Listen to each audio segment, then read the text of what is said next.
পরদিন সকালেই মেয়েটার ঘুম ভাঙল একটা নরম স্পর্শে। ছোট্ট কুকুরছানাটা লেজ নেড়ে তার পাশে বসে আছে। চোখ দুটো আর কাঁপছে না, বরং ভরসায় ভরা। মেয়েটা হেসে ওর মাথায় হাত বুলিয়ে দিল।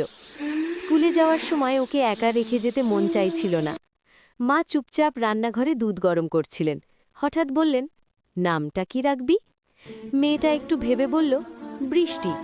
কারণ বৃষ্টির দিনেই তো ও আমাদের জীবনে এলো।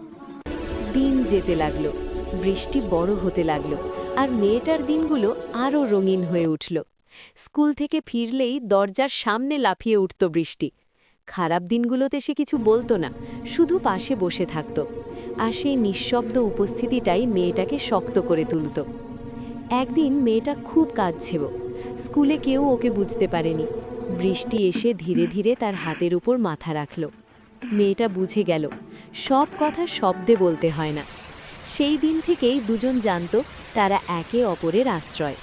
একটা ছাতা যেমন বৃষ্টিতে ভিজতে দেয় না, ঠিক তেমনি এই নিঃশব্দ বন্ধুত্বটা দুটো একাকী হৃদয়কে আগলে রাখল।